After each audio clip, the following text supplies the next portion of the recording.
বজরায় চরে আড়িয়াল বিল পরিদর্শন করলেন অন্তর্বর্তীকালীন সরকারের পরিবেশ, বন ও জলবায়ু পরিবর্তন উপদেষ্টা এবং প্রাণী সম্পদ উপদেষ্টা সৈয়দা রিজওয়ানা হাসান।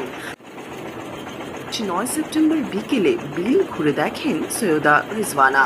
তার পাশাপাশি ছিলেন অন্তর্বর্তীকালীন সরকারের শিল্প, গৃহায়ন ও গণপূর্ত উপদেষ্টা আদিলুর রহমান খান।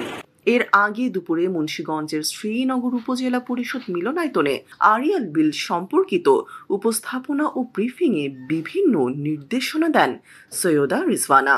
কেউ না বুঝলেও আমরা আপনার প্রয়োজন বুঝি, আর তাই তো অত্যাধুনিক ফিচার সম্বলিত বিভিন্ন সাইজ আর কালারের 250-টিরও বেশি ডিজাইন অপশন নিয়ে ওয়ালটন স্মার্ট ফ্রিজ বোঝে আপনার প্রয়োজন।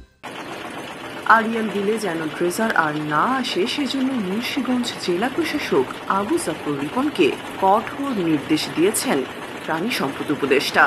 নিয়মিত তদারকি করে ডিসিকে 20 দিন পর পর প্রতিবেদন পাঠানোরও নির্দেশ দেন উপদেষ্টা। কাজের বিনিময়ে খাদ্য কর্মসূচি অথবা স্থানীয় স্বেচ্ছাসেবীদের সমন্বয়ে খাল খননের উদ্যোগ গ্রহণের পরামর্শ দেন সৈয়দা রিজওয়ানা। উপদেষ্টা সাফ জানিয়ে দিয়েছেন, আড়িয়াল বিলে কোনো আবাসন কিংবা শিল্প প্রতিষ্ঠান হবে না। অনুমোদনহীন ও পরিবেশের ছাড়পত্রবিহীন সব ইটভাটা ভেঙে ফেলতে জেলা প্রশাসনকে নির্দেশ দেন সৈয়দা রিজওয়ানা।